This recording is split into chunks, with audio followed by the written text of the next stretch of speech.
So I've opened this in preview.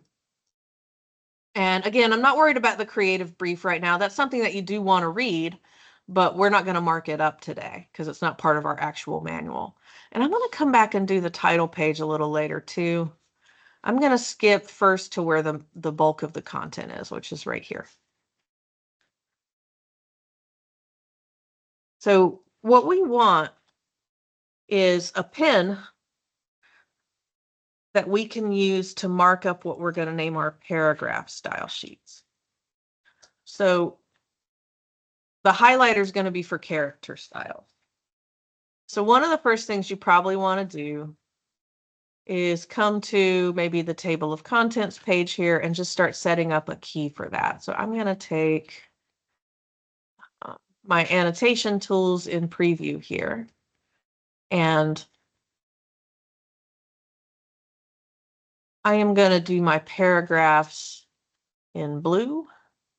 So I'm just going to put a little piece of text down here that says blue text equals paragraph styles. And I can make that bigger. You could just write it big to begin with. Make that bigger where I can see it.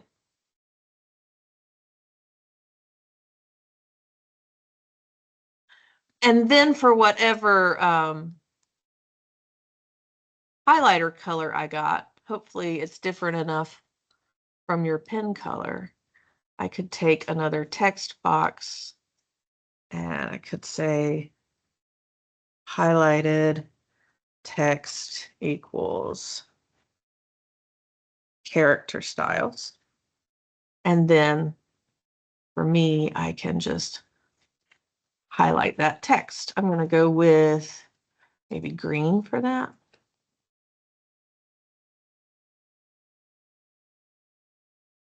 Let's see. I think it wants to let me highlight it here, but I can highlight it here. So maybe I need to change this to green. Let's see.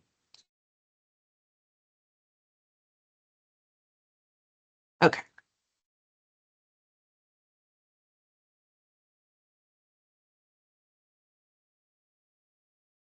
Okay, so this is just me deciding what I'm going to use. And it's easier to do all of them with the same one first so that you don't have to switch back and forth and end up marking something wrong. So I'm going to come back, change this back to my blue text. And the first thing that I want to label are all of my headings. So we learned this in our first project when we were making the posters. What is the biggest heading on the page? What should we name that style sheet? H1, right? So I'm going to take some text and I'm just going to label this off to the side as my H1.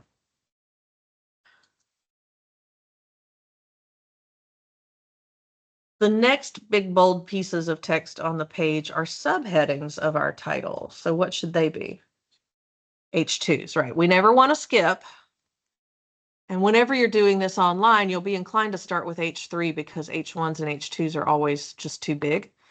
But don't skip them. Always make sure that you keep them in order.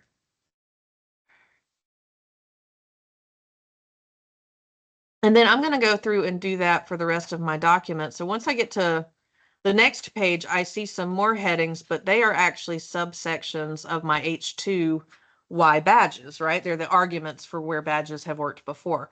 So what level heading should those be? H3, exactly.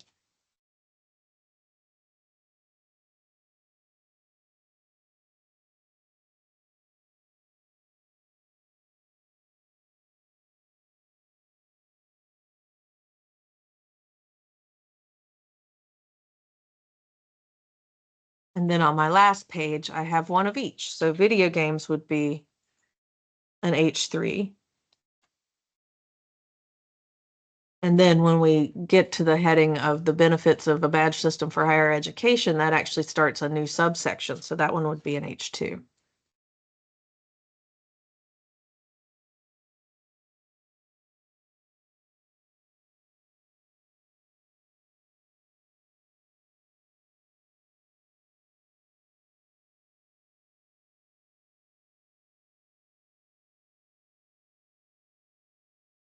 So this text, the bulk of the text on every page, what kind of paragraph style should that have?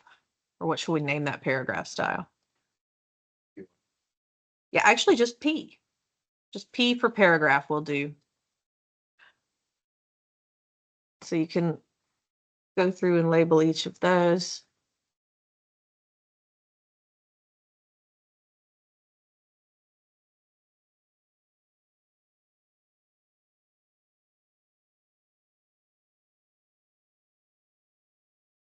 And I would go through and just do those on each page where you see them.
All right, once we get our paragraphs, we've got a few more things that are a little bit more specialized here, but we see, for example, at the top and bottom of each page, we see this text that lets us know what the name of the document is, as well as who it's for, author or designer credits, and page numbers.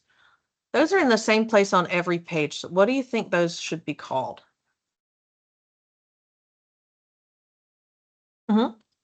Yeah, the ones across the top are the headers, right? And the ones across the bottom are the footers.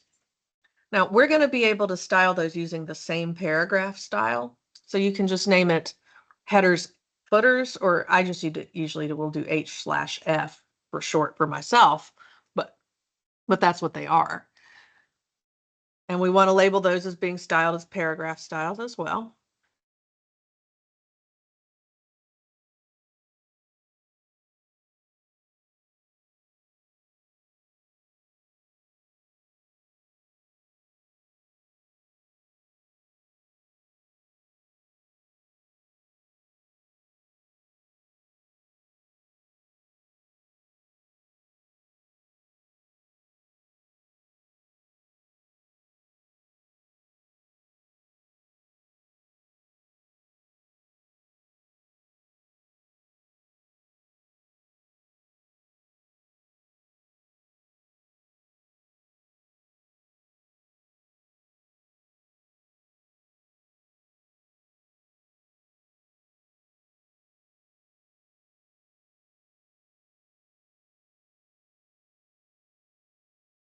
Since those even exist on my table of contents, I'm going to go ahead and get them in there too.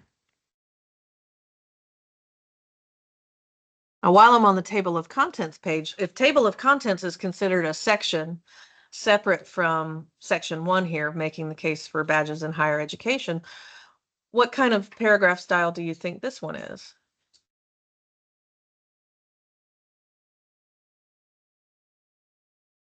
An H1, right? So that's going to be the title of every section.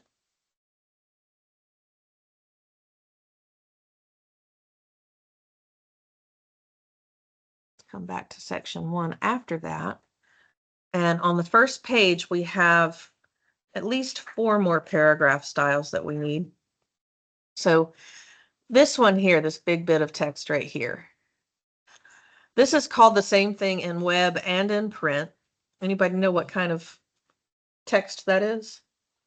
Right, we'll call that a block quote.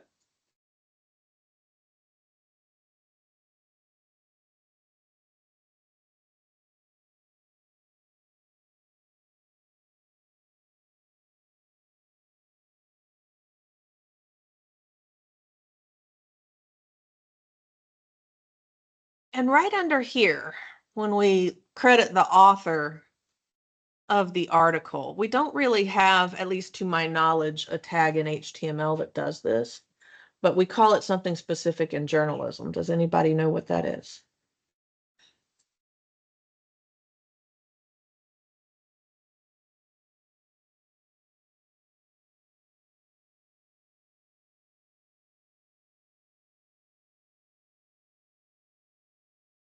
It's usually referred to as the byline, B-Y-L-I-N-E.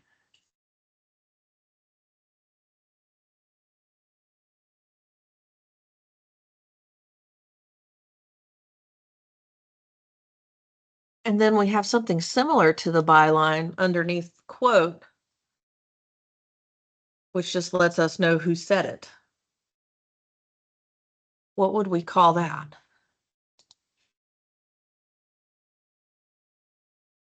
I don't think there's an official term for it, by the way. Probably an attribution, but that feels kind of long, so I would maybe just call it credit or Q credit.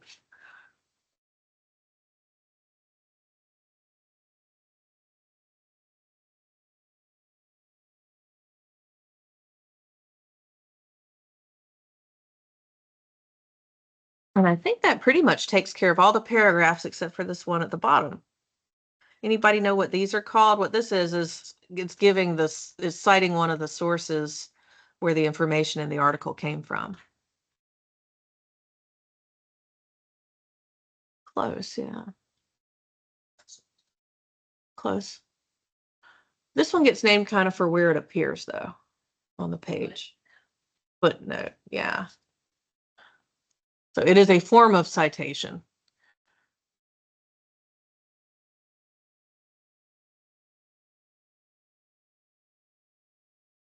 And we have those on more than one page, so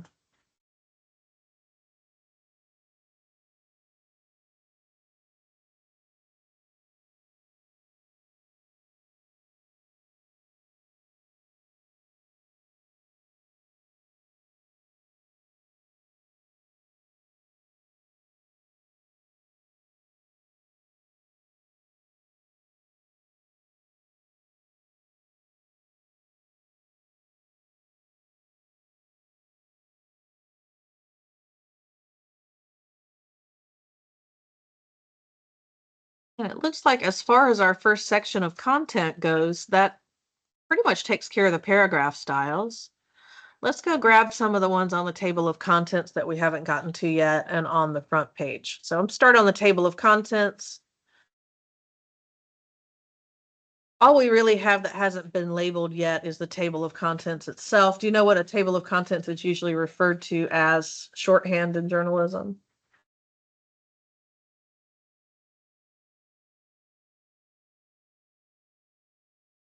No, that's a different thing. What you'll see it called a lot is a capital T, lowercase o, capital C. TOC for table of contents. So we can refer to that as this right now. We'll have to evolve this a little bit along the way, but for now, this will work for the name of that style sheet.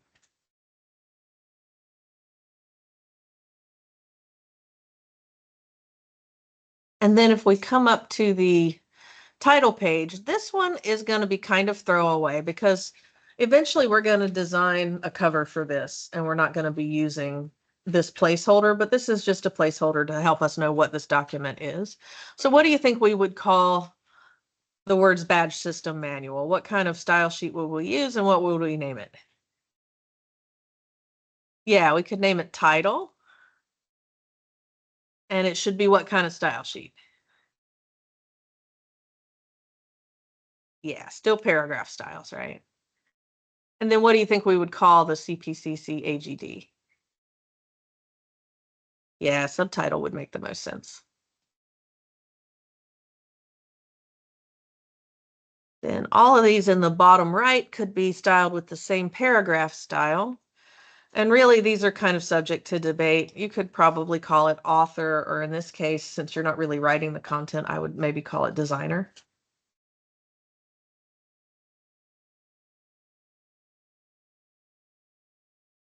We don't need to worry about doing any of this for the brief. The brief just gives you an overview of the project to get you in the right mindset.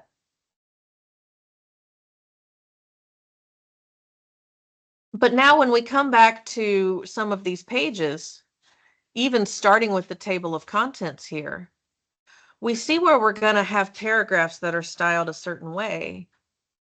But we also see some exceptions to that. So where do we see some text here that's within a bigger paragraph, but it's different from the rest of the text in the paragraph? Right here? Yeah, what's different about that? It's bold, right? So what we probably want to do is, this is where the highlighter's easier because we're going to move to character styles now. To make that stand out in the paragraph, I'm going to highlight that. And then I'm also going to put a piece of text there that names it because I'm going to need several different character style sheets. In web, you have two different ones to make bold text. One is called strong, which is honestly better because it doesn't specify bold, but the other one that's shorter that I tend to use for this is B for bold. It's just quicker. You could use either one and they would make sense. And honestly, strong would make more sense, but. So I also have bold text here. Should this get a character style?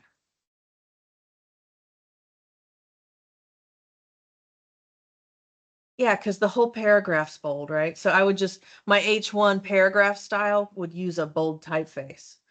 So I only need to apply this character style if I'm making text in a paragraph that is not bold, bold. So over here, these page numbers meet that criteria.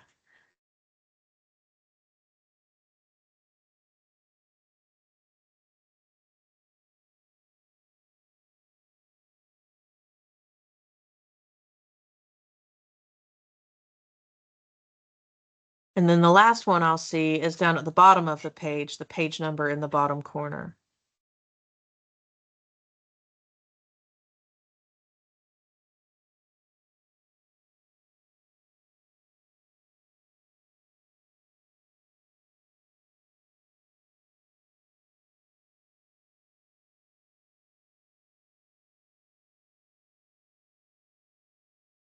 So what you can do now is just go through the document and see where you see text that needs to be bold inside a paragraph that is not bold.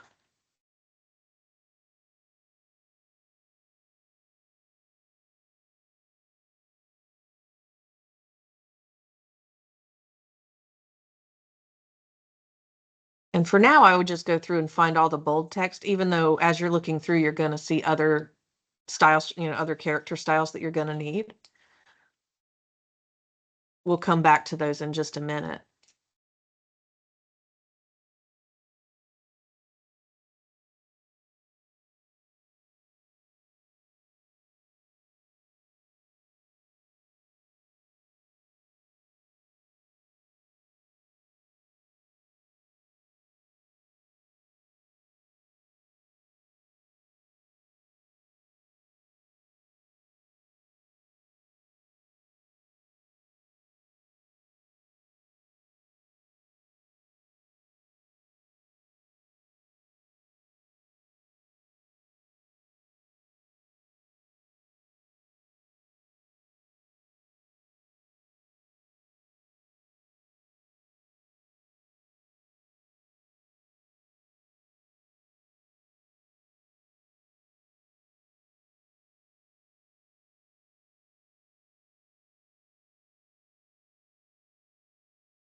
But you should have most of the pages. It's really just the stuff in the header and footer, other than the first page where we have the block quote. And each time you see a person's name that's being credited within the text, you'll see it set to bold. Where do you see some other text that creates an exception to the rule?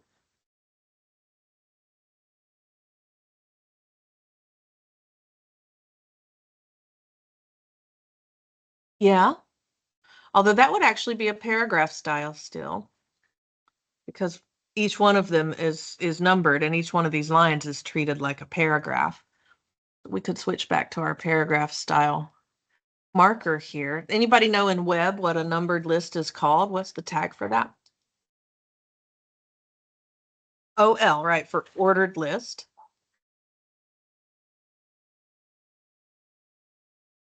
And what's the tag for a bullet list? UL, right, for unordered list. And now if we were doing this as web, we would group all of these into an OL, and then we would label each one of these as an LI for a list item. But for here, we just need to create the OL paragraph style.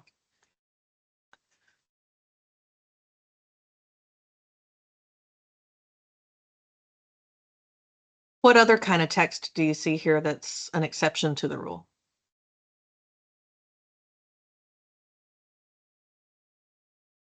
Yeah, we have some italicized text in paragraphs that are not set in italics. And so we need a character style for that too. The first time we see it is actually down here in the footnote. The article titles that are being cited are in italics. So we can start there. And the web notation for italics is I, or you could do EM. Either one is also fine. I usually go with EM for this one, but it's arbitrary because, as you saw, I called bold text B. So really, I should just bite the bullet and call the B character style strong, but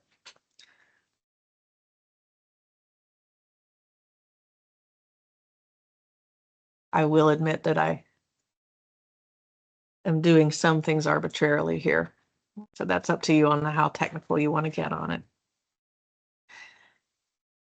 And then every time we see somebody's name in parentheses, what that is the writing style that's being used here is basically MLA formatting. And the way that that works is that the first time you cite a source, you put a footnote, and you also put in the text a little superscripted number that references that first footnote. And then if you cite it again later in the article, you just put the last name of the author in parentheses. And that way you don't have to put the same footnote more than once. And so here where we're seeing Sorensen, we're just making sure that we're citing the source here from the second article.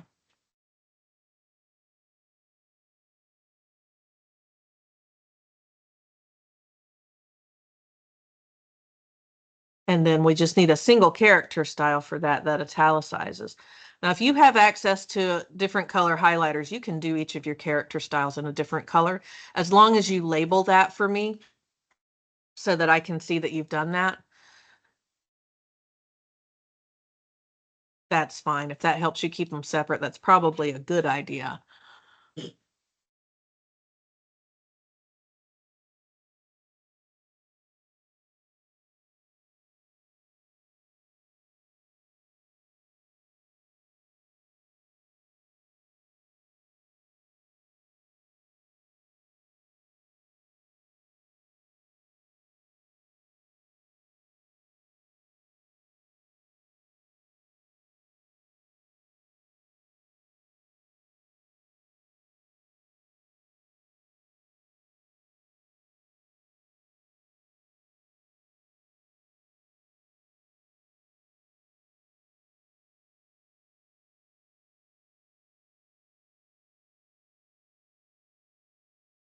We're almost done. We have one more exception to our rules that we need to call out. And I just mentioned it because it goes hand in hand with the footnotes.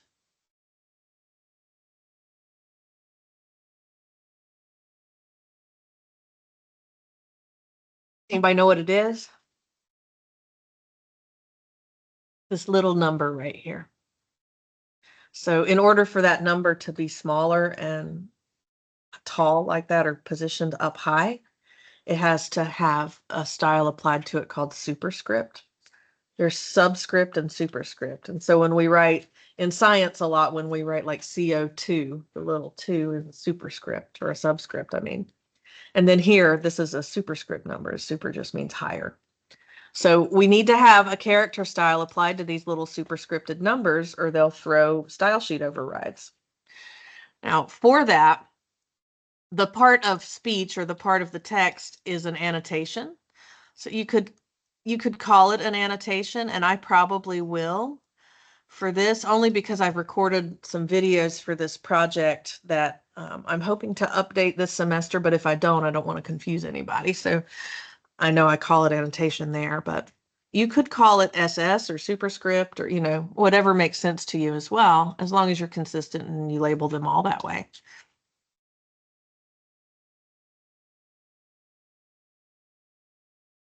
And as long as it would make sense to another person when they pick it up. Again, that's really our goal with using a consistent naming system.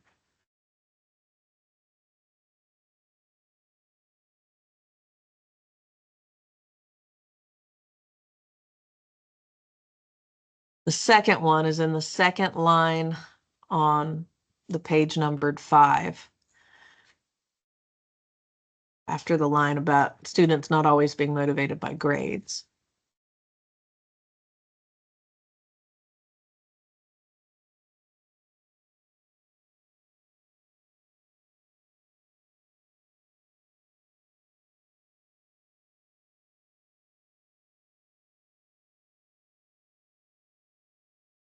And so each page that has a footnote is going to have an annotation in it, and you just need to look for the corresponding number.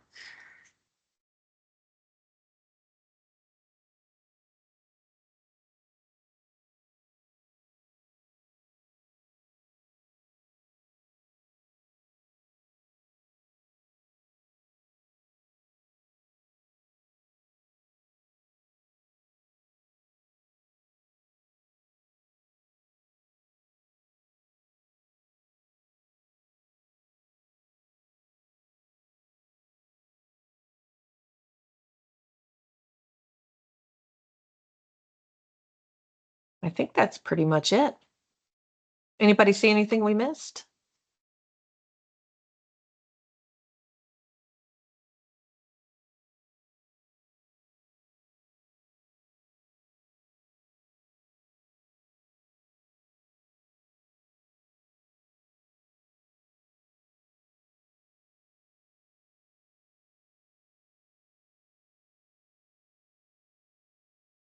All right, good. So you do have an assignment where I just want you to turn this in as a uploaded PDF. So if you've done the markup by hand with me, what you'll probably want to do is go over to the MFP and do a scan to email and let it do a color scan of your markup and have it email a PDF to you. And you can submit that PDF to the assignment. That way you can hang on to yours because I don't want to take them up and keep them because I want you to have them as a reference. But I do want to look over them and make sure that you've labeled them properly before I give you the next assignment, just to make sure you're set up for success.